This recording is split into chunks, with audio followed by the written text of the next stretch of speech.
میرا نام ماریہ نصرت ہے اور میرا تعلق جو ہے وہ فیصل آباد کے ایک چھوٹے سے گاؤں 194 ریبے لاٹھیاں والا سے ہے، اور میری جو تعلیم ہے وہ ہے BS آنرز انفارمیشن ٹیکنالوجی۔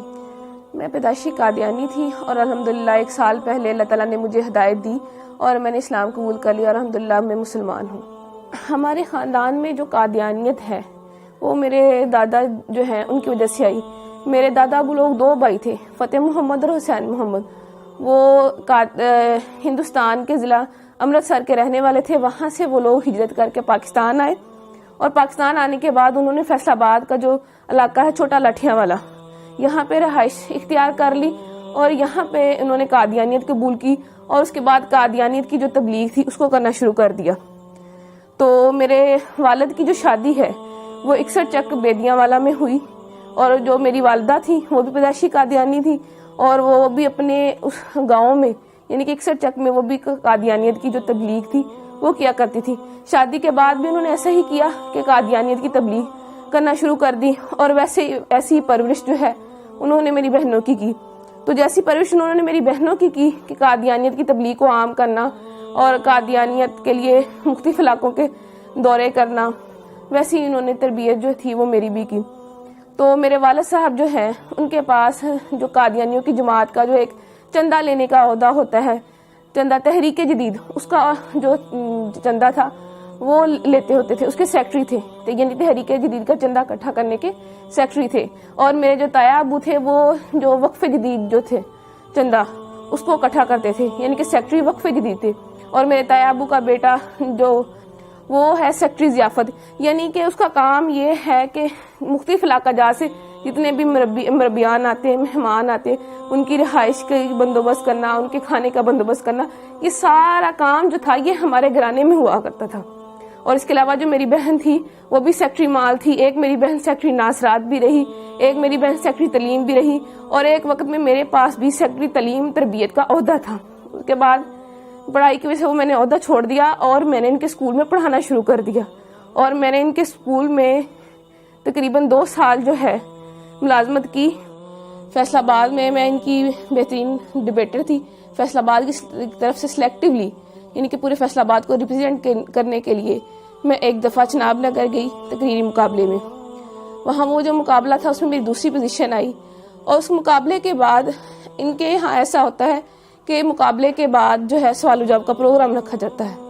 اس سوال و جواب کے پروگرام میں نے ان کا جو خلیفہ ہے، موجودہ خلیفہ مرزا مسرور، اس کی بہن جو تھی اس سے میں نے سوال کیا کہ مرزا قادیانی جو ہے اس نے اپنی کتاب میں لکھا ہے کہ میں نے خواب میں دیکھا کہ قرآن کریم میں قادیان کا نام استعمال ہوا ہے، یعنی قرآن کریم میں قادیان کا لفظ آیا ہے۔ تو میرا آپ سے یہ سوال ہے کہ مجھے دکھایا جائے کہ قرآن کریم میں کہاں قادیان کا لفظ استعمال ہوا ہے۔ تو یہ میرا جو سوال تھا وہ پرچی پہ لکھ کے میں نے اس کو بھیجا۔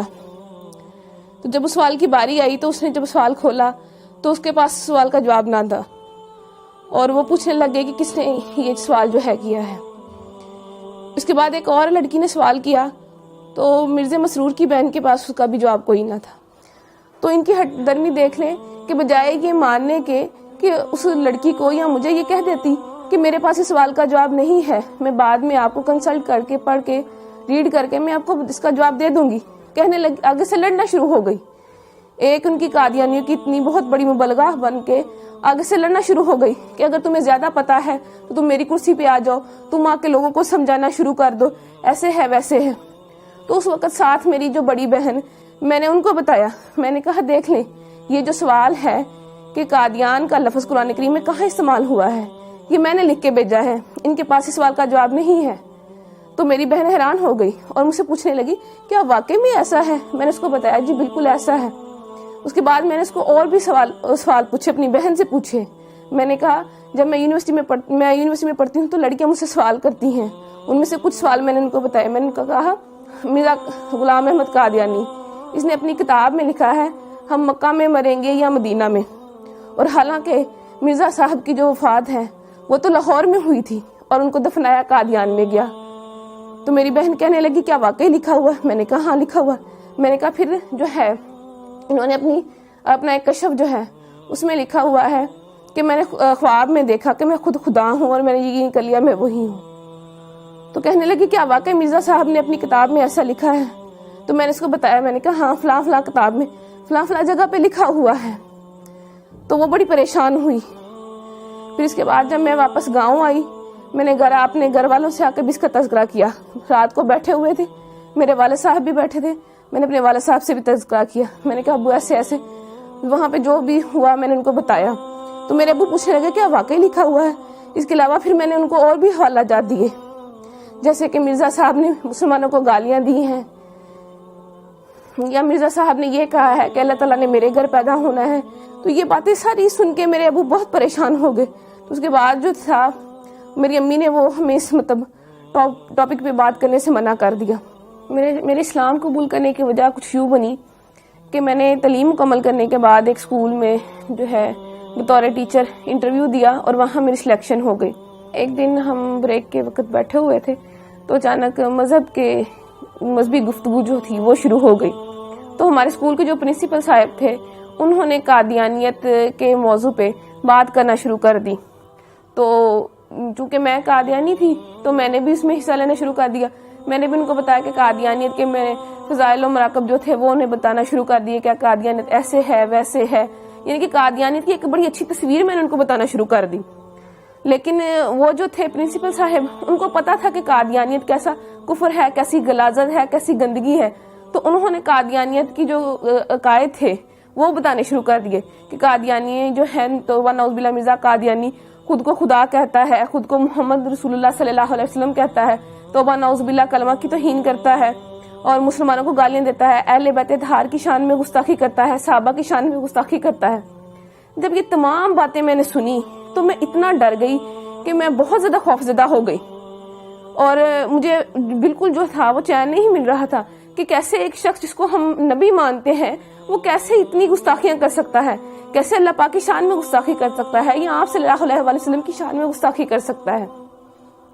تو میں گھر آتی ہوں تو میں سو جاتی ہوں، اور میں نے جب خواب دیکھا تو میں وہ خواب دیکھ کے بہت ڈر جاتی ہوں۔ خواب کچھ اس طرح ہے کہ میں اپنے گھر کے باہر موجود ہوں، گرمیوں کے دن ہے، سخت گرمی ہے، اور میں گلی میں اکیلی موجود ہوں، میرا سر بھی ننگا ہے اور میرے پاؤں بھی ننگے ہیں۔ تو میں ڈر کے مارے دوڑنا شروع کر دیتی ہوں کہ مجھے کوئی مار نہ دے۔ بہت دوڑتی ہوں، اور پھر جب دیکھتی ہوں اپنے آپ کو ایک قدم بھی میرا آگے نہیں بڑھتا۔ اس بات سے میں بہت پریشان ہو جاتی ہوں کہ میں نے اتنی محنت کی، اتنی دوڑی، اتنی جو ہے ہمت کی میں نے، لیکن اللہ تعالیٰ نے میرا ایک بھی قدم آگے نہیں بڑھایا۔ اسی وقت میری آنکھ کھل جاتی ہے اور میں دیکھتی ہوں کہ میرا پورا جسم جو ہے وہ پسینے سے شرابور ہے اور مجھے اپنے آپ سے بہت گندی بدبو آتی ہے۔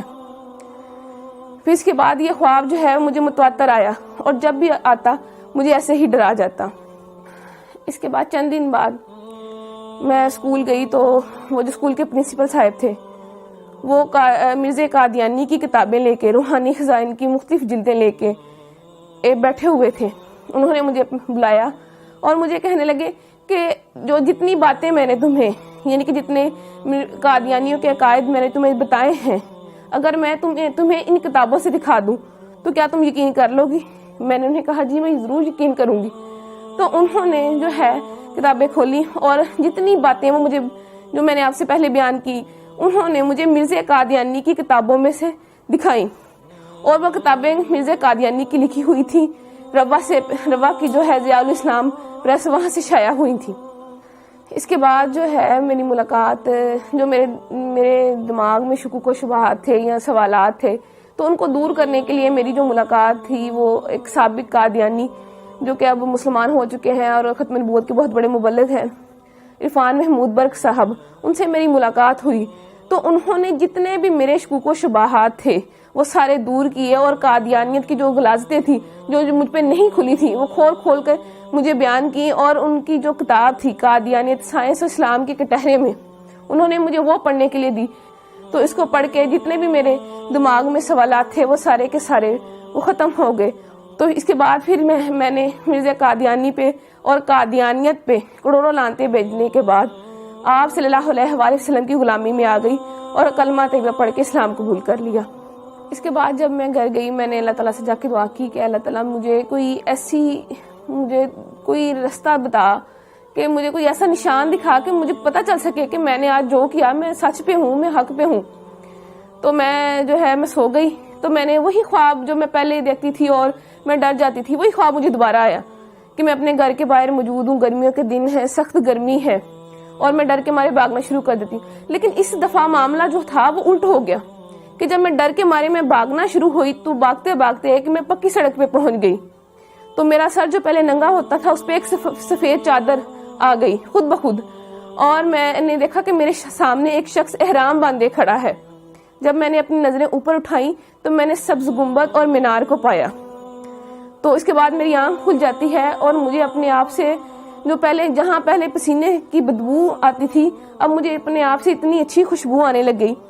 تو میں نے اس بات پہ اللہ تعالیٰ کا شکر ادا کیا کہ اللہ تعالیٰ، میرا جو دل تھا وہ اتنا مطمئن نہیں تھا، لیکن تو نے مجھے اپنے نبی کا روزہ دکھا کے مجھے بتا دیا کہ میں نے آج جو کیا وہ بالکل سچ تھا اور میں بالکل حق پہ ہوں. میں اللہ تعالیٰ کا شکر ادا کرتی ہوں کہ اللہ تعالیٰ نے میری شادی ایک ایسے انسان سے کروائی کہ جس نے مجھے بہت زیادہ دلاسا دیا، بہت زیادہ ہمت دی اور میرا بہت خیال رکھا، اور جو اسلام قبول کرنے کے بعد جتنی بھی جو تعلیمات تھیں ان کو پوری کرنے میں میرا بہت ساتھ دیا، اور الحمدللہ ابھی بھی میرا بہت ساتھ دے رہے ہیں.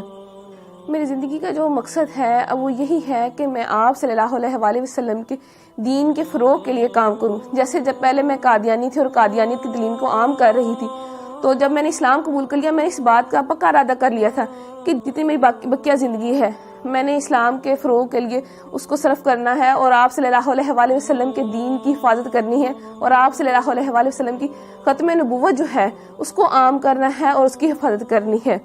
یعنی میں نے قادیانیوں کو اندھیروں سے نکال کر روشنیوں کی طرف لانا ہے، جیسے مجھے کسی انسان نے اندھیرے سے نکال کر روشنی کی طرف لے کے آیا تھا. شبان ختم نبوت کی طرف سے یہ جو انٹرویوز کا سلسلہ ہے فرام ڈارکنیس ٹو لائٹ، یہ بہت اچھی کاوش ہے، بہت اچھی کوشش ہے. میری دعا ہے کہ اللہ تعالیٰ شبان ختم نبوت کے اس پروگرام کو جو ہے ترقی عطا فرمائے، اور وہ ایسے ہی جو ہے کوششیں اور کاوشیں کرتے رہے. اللہ تعالیٰ ان کی کوشش اور کاوش کو قبول فرمائے. آمین.